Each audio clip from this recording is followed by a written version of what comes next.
Welcome to Viju smart YouTube channel. ನಾನು ಈ ವಿಡಿಯೋದಲ್ಲಿ ಸೆಕೆಂಡ್ PUCಲಿ ಬರುವಂಥ ಉರಿಲಿಂಗಿಯ ಪೆದ್ದೆಯ ವಚನಗಳು ಅದರ ಬಗ್ಗೆ ಹೇಳ್ತೀನಿ, ಅದರ ಅರ್ಥ ವಿವರಣೆಯನ್ನು ಹೇಳ್ತೀನಿ.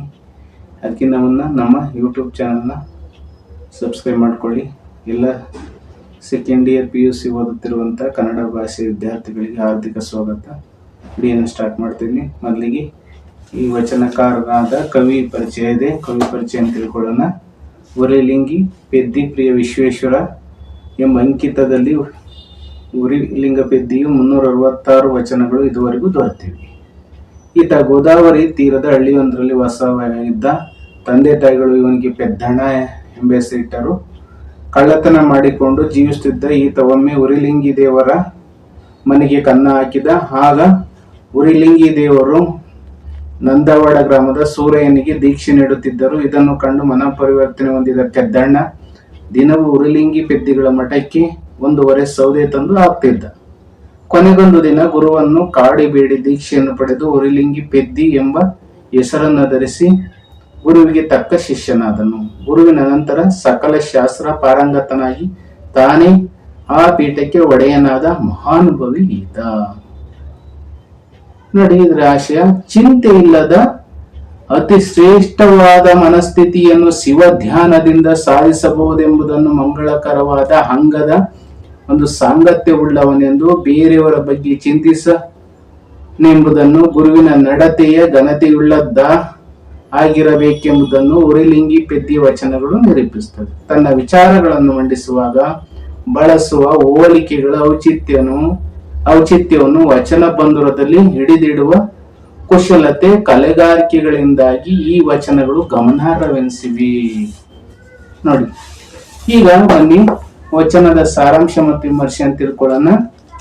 ಹೇಳ್ತಾನೆ ಉರಿಲಿಂಗಿ ಪೆದ್ದಿ ಫಸ್ಟ್ನೇ ವಚನದಲ್ಲಿ, ಸೂರ್ಯನಿಲ್ಲದೆ ಹಗಲುಂಟೆ ಅಯ್ಯ, ದೀಪ ಇಲ್ಲದೆ ಬೆಳಕುಂಟೆ ಅಯ್ಯ, ಪುಷ್ಪವಿಲ್ಲದೆ ಪರಿಮಳವನ್ನರಿಯಬಹುದೇ ಅಯ್ಯ, ಸಕಲವಿಲ್ಲದೆ ನಿಷ್ಕಲವ ಕಾಣಬಾರದು, ಮಹಾಗಣ ನಿರಾಳ ಪರಶಿವನಿಂದ ಲಿಂಗವು ತೋರಿತ್ತು ಉರಿಲಿಂಗಿ ಪೆದ್ದಿ ಪ್ರಿಯ ವಿಶ್ವೇಶ್ವರ. ನೋಡಿ ಎಷ್ಟು ಚೆನ್ನಾಗಿ ಹೇಳಿದ್ದಾನೆ. ಇನ್ನೊಮ್ಮೆ, ಸೂರ್ಯನಿಲ್ಲದೆ ಹಗಲುಂಟೆ ಅಯ್ಯ, ದೀಪ ಇಲ್ಲದೆ ಬೆಳಕುಂಟೆ ಅಯ್ಯ, ಪುಷ್ಪವಿಲ್ಲದೆ ಪರಿಮಳವನ್ನರಿಯಬಹುದೇ ಅಯ್ಯ, ಸಕಲವಿಲ್ಲದೆ ನಿಷ್ಕಲವ ಕಾಣಬಾರದು, ಮಹಾಗಣ ನಿರಾಳ ಪರಶಿವನಿಂದ ಲಿಂಗವು ತೋರಿತ್ತು ಉರಿಲಿಂಗ ಪೆದ್ದಿ ಪ್ರಿಯ ವಿಶ್ವೇಶ್ವರ. ಉರಿಲಿಂಗಿ ಈ ಪೆದ್ದಿ ವಚನದಲ್ಲಿ ವಿಶೇಷವಾದ ಒಂದು ಅರ್ಥವಿದೆ. ಬನ್ನಿ ಇದರ ಅರ್ಥ ತಿಳ್ಕೊಳ್ಳೋಣ. ಈ ವಚನದಲ್ಲಿ ಉರಿಲಿಂಗಿ ಪೆದ್ದಿ ಆಕಾರ ಸಹಿತನಾದ, ಆಕಾರ ಅಂದ್ರೆ ಸಾಕಾರವಾಗಿರೋದು, ದೇವತಾರಾಧನೆಗೂ ಆಕಾರ ರಹಿತ, ನಿಷ್ಕಲ ಅಂದ್ರೆ ಆಕಾರ ರಹಿತ, ಆಕಾರ ಸಹಿತ ಅಂದ್ರೆ ಸಾಕಾರ. ಇಲ್ಲಿ ದೇವತಾರಾಧನೆಗೆ ದೇವತೆಗಳನ್ನ ಪೂಜೆ ಮಾಡೋದ್ರ ಬಗ್ಗೆ ಇರುವ ಸಂಬಂಧವನ್ನ ಒಂದು ಎಕ್ಸ್ಪ್ಲನೇಷನ್ ಕೊಟ್ಟಿದ್ದಾನೆ, ವಿವರಣೆಯನ್ನು ಕೊಟ್ಟಿದ್ದಾನೆ ಈ ಉರಿಲಿಂಗಿ ಪೆದ್ದಿ. ಸಂಪ್ರದಾಯದ ಪ್ರಕಾರ ನಿಷ್ಕಲವಾದ ದೇವತಾರಾಧನೆಯು ಸಾಕಾರ ಆರಾಧನೆಗಿಂತಲೂ ಶ್ರೇಷ್ಠ. ಆದರೆ ಸೂರ್ಯನಿರದೆ ಹಗಲು ಇರದಂತೆ, ಸೂರ್ಯ ಇರದೆ ಹಗಲು ಬರ್ತಾ ಕತ್ಲೆ ಇರುತ್ತಲ್ವಾ, ಅದರಿಂದ ಸೂರ್ಯನಿಲ್ಲದೆ ಹಗಲು ಇರಲ್ಲ, ದೀಪವಿಲ್ಲದೆ ಬೆಳಕಿರಲ್ಲ, ಪುಷ್ಪವಿಲ್ಲದೆ ಪರಿಮಳ ಇರಲ್ಲ, ಸಾಕಾರ ರೂಪಿಯಾದ ಶಿವನಿಲ್ಲದೆ ನಿರಾಕಾರ ರೂಪಿಯು ಲಿಂಗರೂಪಿಯೂ ಆದ ಶಿವನಿರುವುದು ಸಾಧ್ಯವಿಲ್ಲ ಎಂಬ ಭಾವನೆ ಅವನದ್ದ ಇದೆ. ಈ ವಚನಗಳ ಅರ್ಥವೂ ಆಗಿದೆ. ನೋಡಿ, ಅದರಿಂದಲೇ ಸೂರ್ಯನಿಲ್ಲದೆ ಹಗಲುಂಟೆ ಅಂದ್ರೆ ಸೂರ್ಯನಿರದೆ ಹಗಲಿರಕ್ ಸಾಧ್ಯ ಇಲ್ಲ, ದೀಪ ಇಲ್ಲದೆ ಬೆಳಕುಂಟೆ ಅಂದ್ರೆ ದೀಪವಿಲ್ಲದೆ ಬೆಳಕಿರಕ್ ಸಾಧ್ಯ ಇಲ್ಲ, ಪುಷ್ಪವಿಲ್ಲದೆ ಪರಿಮಳವನ್ನು ಅರಿಯಬಹುದೇ ಅಂದ್ರೆ ಹೂಗಳಿಲ್ಲದೆ ಅದ್ರ ಪರಿಮಳ ಸುವಾಸನೆಯನ್ನು ನಾವು ತಿಳ್ಕೋಬಹುದೇ ಇಲ್ಲ. ಹಾಗೆ ಸಕಲವಿಲ್ಲದೆ ನಿಷ್ಕಲವ ಕಾಣಬಾರದು ಅಂತ ಹೇಳ್ತಾ ಇದೆ. ನೋಡಿ, ಇಲ್ಲಿ ಸಕಲವಿಲ್ಲದೆ ನಿಷ್ಕಲ, ನೋಡಿ ಇದು ವೆರಿ ಇಂಪಾರ್ಟೆಂಟ್. ಈ ಪದ್ಯದಲ್ಲಿ ನಿಷ್ಕಲ ಅಂದ್ರೆ ಆಕಾರ ರಹಿತ, ಯಾವುದೇ ಮೂರ್ತಿಗೆ ಆಕಾರ ಇರಲ್ಲ. ಸಾಕಾರ ಅಂದ್ರೆ ದೇವತಾರಾಧನೆ, ವಿಗ್ರಹಗಳನ್ನ ಪೂಜೆ ಮಾಡ್ತೀವಲ್ಲ ಅದು. ಹಾಗೆ ನೋಡಿ ಕಾಣಬಾರದು. ಮಹಾಗಣ ಅಂದ್ರೆ ಅತಿ ಶ್ರೇಷ್ಠವಾದ ನಿರಾಳ ಪರಶಿವ, ಆ ಶಿವ ಇದನ್ನಲ್ಲ, ಸಾಕಾರ ರೂಪಿಯಾದ ಶಿವನಿಲ್ಲದೆ ನಿರಾಕಾರ ರೂಪಿಯು. ನೋಡಿ, ಲಿಂಗವು ತೋರಿತ್ತು, ನಿರಾಕಾರ ರೂಪಿಯು ಲಿಂಗರೂಪಿಯಾದ ಶಿವನಿರುವುದು ಸಾಧ್ಯವಿಲ್ಲ. ನೋಡಿ, ಉರಿಲಿಂಗಿ ಪೆದ್ದಿ ಪ್ರಿಯ ವಿಶ್ವೇಶ್ವರ ಅವನ ವಚನಗಳ ಅಂಕಿತ ಉರಿಲಿಂಗಿ ಪೆದ್ದಿಯ ವಚನಗಳ ಅಂಕಿತ ಉರಿಲಿಂಗಿ ಪೆದ್ದಿ ಪ್ರಿಯ ವಿಶ್ವೇಶ್ವರ. ಪ್ರತಿಯೊಬ್ಬ ವಚನಕಾರರು ಕ್ರಿಸ್ತಶಕ 12ನೇ ಶತಮಾನದಲ್ಲಿ ಎಲ್ಲ ವಚನಕಾರರು ತಮ್ಮ ವಚನಗಳಲ್ಲಿ ಅಂಕಿತ ನಾಮವನ್ನು ಇಟ್ಕೊಳ್ತಿದ್ರು. ಕೆಲವರು ತಮ್ಮ ಗುರುಗಳ ಹೆಸರನ್ನ ಇಟ್ಕೊಳ್ತಿದ್ರು, ಕೆಲವರು ತಮ್ಮ ಆರಾಧ್ಯ ದೇವನ ಹೆಸರನ್ನ ಇಟ್ಕೊಳ್ತಾರೆ. ಈ ವಚನಕಾರರು ವಚನಗಳನ್ನ ರಚನೆ ಮಾಡಿದ್ದಾರೆ. ಮುಂದಕ್ಕೆ ಹೋಗೋಣ. ಇದ್ರ ಈ ಪದಗಳ ಅರ್ಥವನ್ನು ಸಹ ಈ ಪದ್ಯದಲ್ಲಿ ಹಾಕಿರ್ತೀವಿ, ನೋಡ್ಕೊಳ್ಳಿ. ಪರುಷದ ಗೃಹದೊಳಗಿದ್ದು ಸ್ಥಿರಿವನೇ ಮನೆ ಮನೆಯ, ತೊರೆಯೊಳಗಿದ್ದವನು ತೃಷೆಯಾಗಲಾರಿಸುವನೇ ಕೆರೆಯುವುದಕ್ಕವ. ಮಂಗಳ ಲಿಂಗ ಅಂಗದ ಮೇಲೆ ಇದ್ದು ಅನ್ಯ ಲಿಂಗಗಳ ನೆನವನೇ ನಿಮ್ಮ ಭಕ್ತನು. ಉರಿಲಿಂಗಿ ಪೆದ್ದಿ ಪ್ರೇಮ ವಿಶ್ವೇಶ್ವರ. ನೋಡಿ, ಇನ್ನೊಮ್ಮೆ ಪರುಷದ ಗೃಹದೊಳಗಿದ್ದು ತಿರಿವನೇ ಮನೆ ಮನೆಯ, ತೊರೆಯೊಳಗಿದ್ದವನು ತೃಷೆಯಾಗಲಾರಿಸುವನೇ ಕೆರೆಯುವುದಕ್ಕವ. ಮಂಗಳ ಲಿಂಗ ಅಂಗದ ಮೇಲೆ ಇದ್ದು ಅನ್ಯ ಲಿಂಗಗಳೇ ನೆನೆವನೇ ನಿಮ್ಮ ಭಕ್ತನು. ಉರಿಲಿಂಗಿ ಪೆದ್ದಿ ಪ್ರಿಯ ವಿಶ್ವೇಶ್ವರ ಅಂತ ಹೇಳ್ತಾ ಇದ್ದಾನೆ ಈ ವಚನದಲ್ಲಿ. ವಚನದ ಅರ್ಥವನ್ನ ತಿಳ್ಕೊಳ್ಳೋಣ. ಪರುಷ ಅಂದ್ರೆ ಮುಟ್ಟಿದ್ದೆಲ್ಲ ಚಿನ್ನವಾಗಿಸುವಂತ ಒಂದು ಮಣಿ ಶಿಲೆ. ನೋಡಿ, ಅದನ್ನ ಹೇಳ್ತಾನೆ. ಪರುಷ ಗೃಹದೊಳಗಿದ್ದು ತಿರಿವನೆ ಮನೆ ಮನೆಯ. ಪರುಷ ಅಂದ್ರೆ ಮುಟ್ಟಿದ್ದೆಲ್ಲ ಬಂಗಾರವಾಗಿಸುವ ಚಿನ್ನವಾಗಿಸುವಂತ ಒಂದು ಮಣಿ. ಆದರೆ ನಿವಾಸದಲ್ಲಿರುವುದು ಬೇಕಾದ್ದನ್ನೆಲ್ಲ ಪರುಷ ಮಣಿಯಿಂದಲೇ ಪಡೆಯುವನೇ ವಿನಯ. ಮನೆ ಮನೆಗೆ ಹೋಗಿ ಭಿಕ್ಷೆ ಬೇಡೋದಿಲ್ಲ ಅಂದ್ರೆ ಅರ್ಥ ಇಷ್ಟೇ. ಪರುಷ ಅಂದ್ರೆ ನಮ್ಗೆ ಬೇಕಾದನ್ನು ಕೊಡುವಂತ ಮಣಿ. ಗೃಹ ಅಂದ್ರೆ ಮನೆಯಲ್ಲಿ ಇದ್ರೆ, ತಿರುವನೆ ಅಂದ್ರೆ ಭಿಕ್ಷೆ ಮಾಡೋದು, ಬೇಕರ್ಸ್ ಅಂತೀವಲ್ಲ, ಅದು ಮನೆ ಮನೆಗೆ ಹೋಗಿ ಭಿಕ್ಷೆ ಮಾಡಲ್ಲ. ಹಾಗೆಯೇ ಇನ್ನು ತೊರೆಯೊಳಗಿದ್ದವನು ತೃಷೆಯಾಗಲಾರಿಸುವನೇ ಕೆರೆಯುವುದಕ್ಕವ. ನೋಡಿ ಎಷ್ಟು ಚೆನ್ನಾಗಿದೆ. ಆಗಿ ಹರಿಯುತ್ತಿರುವ ತೊರೆ ನದಿ, ಚಿಕ್ಕ ನದಿ. ತೊರೆ ಅಂದ್ರೆ ಚಿಕ್ಕ ನದಿ.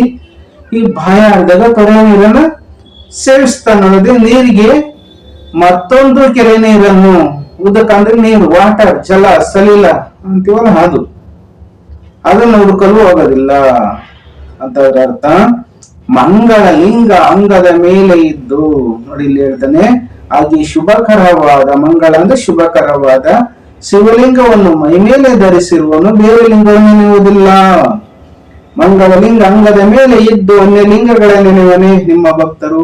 ನೋಡಿ, ನಮ್ಮಲ್ಲೇ ಲಿಂಗ ಇರ್ತದೆ, ಅದನ್ನ ಬಿಟ್ಟು ಬೇರೆ ಲಿಂಗವನ್ನ ಬಯಸ್ತಾನ, ನೆನೆಯುತ್ತಾನ? ಇಲ್ಲ ಅಂತ ಉರಿಲಿಂಗಿ ಪೆದ್ದಿ ಹೇಳ್ತಾ ಇದ್ದಾನೆ. ಇಲ್ಲಿ ವೀರಶೈವ ಸಿದ್ಧಾಂತದ ಪ್ರಕಾರ ದೇಹದ ಮೇಲೆ ಕರಡಿಕೆ ಹಾಕಿರ್ತಾರೆ, ಇಷ್ಟಲಿಂಗ ಹಾಕಿರ್ತಾರೆ. ಇಷ್ಟಲಿಂಗವನ್ನ ಪೂಜೆ ಮಾಡ್ತಾರೆ. ಡೈಲಿಂಗ್ ಇಟ್ಕೊಂಡು ಇಲ್ಲಿ ಪೂಜೆ ಮಾಡ್ತಾರೆ. ಶಿವಲಿಂಗ ಇಟ್ಕೊಂಡು ಇಲ್ಲಿ ಬಿಲ್ಪತ್ರೆ, ಕಣಗಳ ಹೂವು ಅಂತ ಮುಂತಾದ ಹೂಗಳಿಂದ ಶಿವನ ಪೂಜೆ ಮಾಡ್ತಾರೆ. ಅದು ಇಷ್ಟಲಿಂಗ ಪೂಜೆ.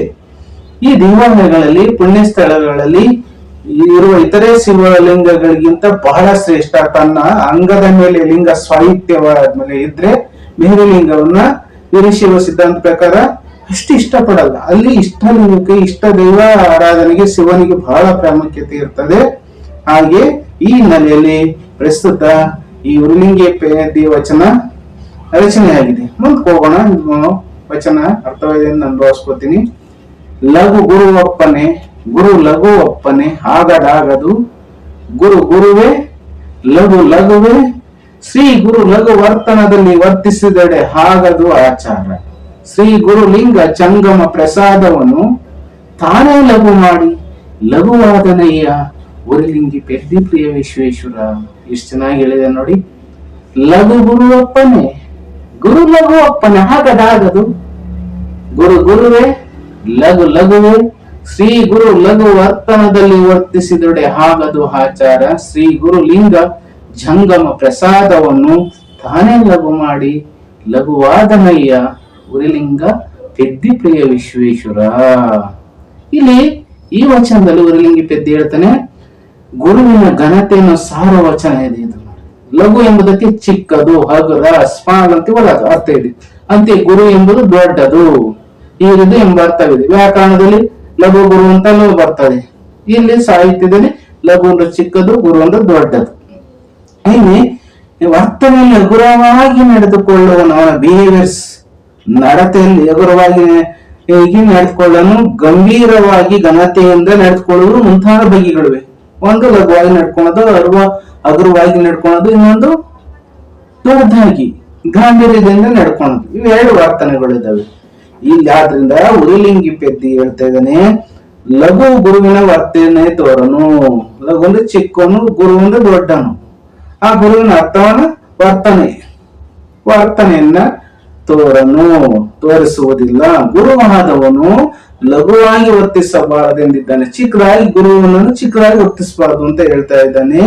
ಅವನ ಅಭಿಪ್ರಾಯದಲ್ಲಿ ಲಘು ವರ್ತನೆಯು ವ್ಯಕ್ತಿ ಯಾವಾಗಲೂ ಲಘುವಾಗಿಯೇ ಇರ್ತಾನೆ, ಗುರುವಾಗಿ ಇರ್ತಾನೆ.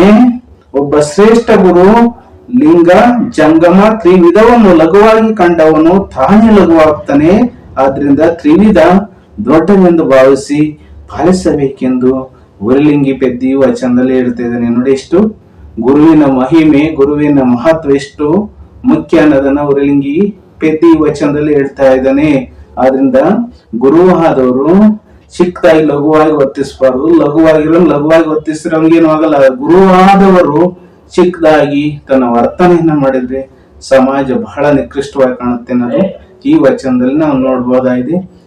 ಎಲ್ಲರಿಗೂ ಸಹ ಈ ವಿಡಿಯೋ ಇಷ್ಟವಾದರೆ ಒಂದು ಲೈಕ್ ಕೊಡಿ, ಕಮೆಂಟ್ ಮಾಡಿ, ಶೇರ್ ಮಾಡಿ. ನಮ್ಮ ಯೂಟ್ಯೂಬ್ ಚಾನಲ್ ವಿಜು ಸ್ಮಾರ್ಟ್ನ ಸಬ್ಸ್ಕ್ರೈಬ್ ಮಾಡ್ಕೊಳ್ಳಿ. ಸರ್ವೇ ಜನ ಸುಖಿನೋ ಭವಂತು. ಧನ್ಯವಾದಗಳು. ಎಲ್ಲರಿಗೂ ಒಳ್ಳೆಯದಾಗಲಿ. ಎಲ್ಲ ವಿದ್ಯಾರ್ಥಿನಿಯರಿಗೂ ಪಬ್ಲಿಕ್ ಪರೀಕ್ಷೆಯಲ್ಲಿ ಹೆಚ್ಚಿನ ಅಂಕಗಳನ್ನು ತೆಗೆದುಕೊಳ್ಳಿ ಕನ್ನಡ ಭಾಷೆ.